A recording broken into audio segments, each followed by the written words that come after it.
عن کثیر بن قیس قال كنت جالسا مع ابی درداء. یہ جو ابی درداء ہے ان کی یہ بیٹی کا نام ہے درداء، اپنی بیٹی کی کنیت سے مشہور ہے. فرماتے ہیں اب یہ جو واقعہ بیان کر رہے ہیں یہ حضور سرور عالم تاجدار مدینہ علیہ السلام کی حیات طیبہ ظاہری حیات تھی، ان کے بعد کا ذکر ہے، ظاہری حیات طیبہ کے بعد کا ذکر ہے. کنت جالسا، میں بیٹھا ہوا تھا، مع ابی درداء. یہ قیس کثیر بن قیس بیان کرتے ہیں کہ حضرت ابی درداء یہ صحابی رسول ہیں. فی مسجد دمشق کی مسجد میں، یہ شام کے اندر مسجد ہے دمشق کی. فجاء رجل، تو ایک بندہ آیا، فقال یا ابا درداء، اے ابا درداء، انی جئتک من مدینہ الرسول صلی اللہ علیہ وسلم. اب دیکھیے اس میں خاص بات آپ کو نظر آئے گی. کثیر بن قیس بیٹھے ہیں ابی درداء کے پاس، کس جگہ؟ مسجد دمشق میں.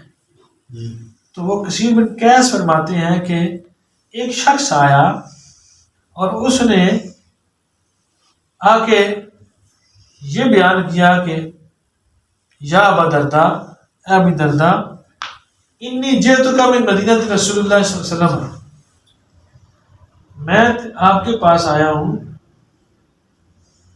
مدینہ طیبہ سے. اب دمشق کہاں پر ہے؟ یہ تقریباً 1000 میل کا فاصلہ بنتا ہے مدینہ سے شام کا. میں آپ کے پاس آیا ہوں نبی پاک کے مدینہ طیبہ سے، حدیث سے، ایک حدیث کی وجہ سے.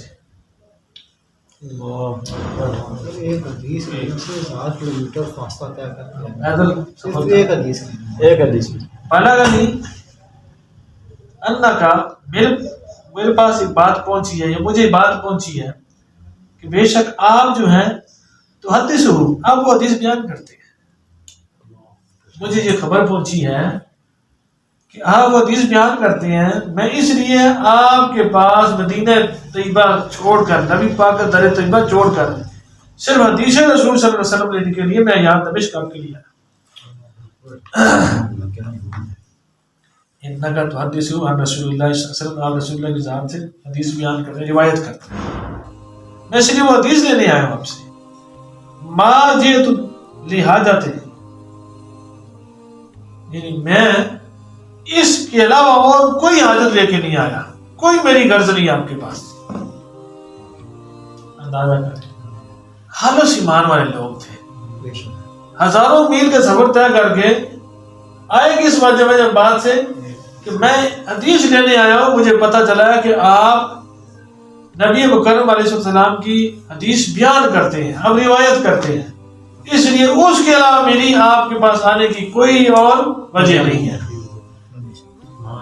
کوئی اور مقصد نہیں ہے، میں صرف آیا ہوں اس وجہ سے. قال، آپ دیکھیے سنانے والوں نے پھر کیا کمال کی بات سنائی. وہ جو اس تلاش میں آئے تھے نبی مکرم علیہ السلام کی حدیث طیبہ کو لینے کے لیے آئے تھے، تو اس محبت میں آئے کہ یہاں سے نبی پاک علیہ السلام کی بات ملے گی. کیا بات ہے؟ وہ اگلوں نے سنائی کیا خوبصورت بات.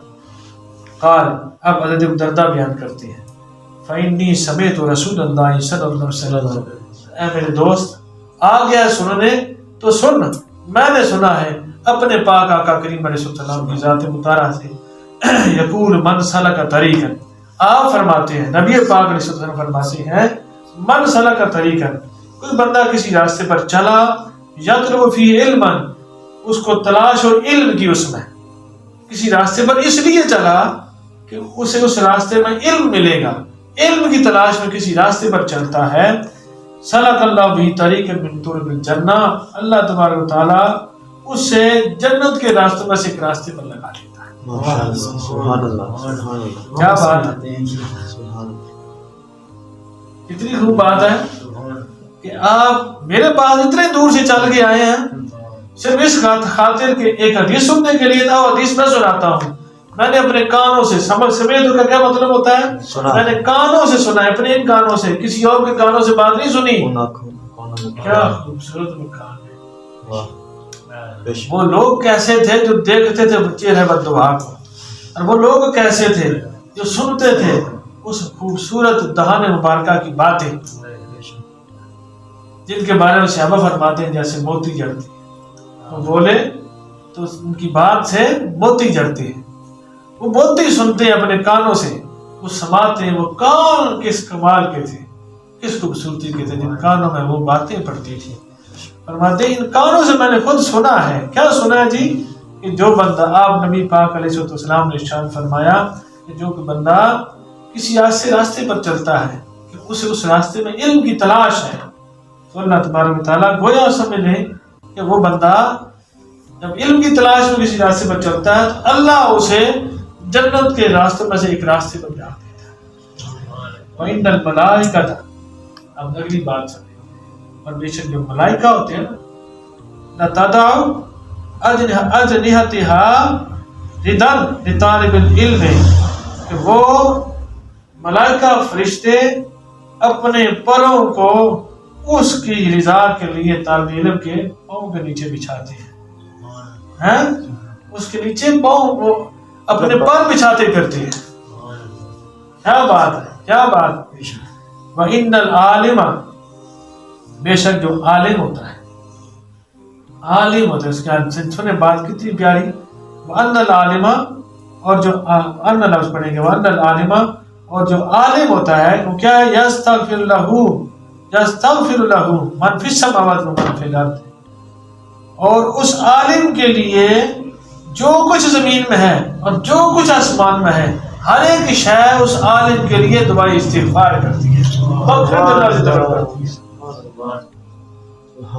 دیکھو، من فی السماوات و من فی الارض، یعنی کوئی شے بچتی نہیں، ہر ایک کائنات کی ہر ایک شے، نہ زمین بچتی ہے نہ آسمان میں سے کوئی شے ایسی بچتی ہے، ہر ایک شے اس عالم کے لیے دعائے مغفرت کرتی ہے۔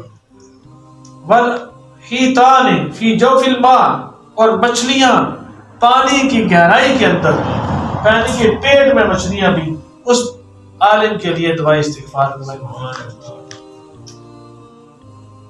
اور آگے بات، کیا بات ہے؟ وَإِنَّ فَضْلَ الْعَالِمِ عَلَى الْعَابِدِ كَفَضْلِ الْقَمَرِ لَيْلَةَ الْبَدْرِ عَلَى سَائِرِ الْكَوَاكِبِ، فرمایا بے شک عالم کی فضیلت عابد کے اوپر ایسے ہے، عالم کی فضیلت عابد کے اوپر ایسی ہے جیسے 14ویں کا چاند کی فضیلت ہے کل آسمان کے ستاروں پر، کل آسمان کے ستاروں پر جیسے 14ویں کے چاند کی فضیلت ہے۔ کیا بات، لیلۃ البدر، 14ویں جو چاند ہوتا ہے اس کو جو فضیلت حاصل ہوتی ہے کل آسمانی ستاروں پر، ایسے ہی عالم کو فضیلت ہے عابد کی فضیلت ہے۔ کیا بات ہے۔ اور آخری بات یہ لکھی، بڑی خوبصورت بات ہے، یہ نبی پاک کی باتیں ساری۔ ان العلماء، بے شک جو علماء ہیں، ورثۃ الانبیاء، نبیوں کی انبیاء کے وارث ہیں۔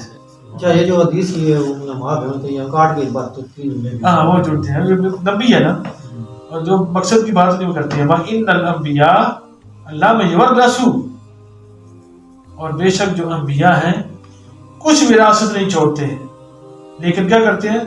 دینار ولا درہم، یعنی نہ تو درہم چھوڑتے ہیں وراثت کے طور پر، نہ دینار چھوڑتے ہیں، مال متاع نہیں چھوڑتے، بلکہ کیا چھوڑتے ہیں؟ وَإِنَّمَا وَرَثُوا الْعِلْمَ، بے شک وہ تو چھوڑتے ہیں وراثت میں علم کو۔ تو ہم نبیوں کی وراثت کیا ہے؟ علم ہے۔ اس لیے فرمایا کہ بے شک علماء نبیوں کے انبیاء کے وارث ہیں، اس لیے کہ وراثت طیبہ جو ہوتی ہے انبیاء کی وہ علم ہوتی ہے۔ فمن اخذہ اخذ بحظ وافر، پس جس شخص نے اس علم سے اخذ کیا، حاصل کیا، بس وہ سمجھ لے اس نے بے شمار حاصل کر لیا، وہ جو نبی پاک نے وراثت کا علم ہے۔ من اخذہ، بس جس شخص نے اس وراثت میں سے کچھ لے لیا، اس کا مطلب ہے اس نے اخذ بحظ وافر، اس نے بے شمار علم لے لیا۔ امام ترمذی، امام ابو داؤد، ابن ماجہ، امام دارمی، اور یہ دیکھیں نا، یہ اتنے کتب حدیث میں یہ چیز وارد ہے۔ یہ حدیث کتنی خوبصورت حدیث ہے، بتائیں کیا آپ کیا سمجھتے ہیں؟ جو کام کم کریں یہ چھوٹ معمولی کام ہے؟ اب وہ حدیث لینے آئے تھے، حدیث ہمیں بتائیں، تو ان کو اسی طرح کی حدیث بیان کی کہ آپ جو اتنی دور سے آئے ہیں علم کی ایک بات لینے کے لیے آئے، آپ کو بتاتے ہیں کہ آپ کی جو حیثیت ہے اللہ کے پاک نبی کی بارگاہ میں یہ ہے، خود نبی پاک نے فرمایا ہے جو کسی راستے میں چلتا ہے اس لیے کہ علم حاصل ہو جائے تو وہ اللہ تعالیٰ سمجھ لے اس کو جنت کے راستے میں سے کسی راستے پر ڈال دیتا ہے۔ آپ جنت کے راستے کی تلاش میں آئے ہیں، اب ان کو یعنی ان کا بھی دل خوش کیا نا کہ دیکھیں میرے آقا نے آپ کے لیے کتنی خوبصورت بات فرمائی ہے۔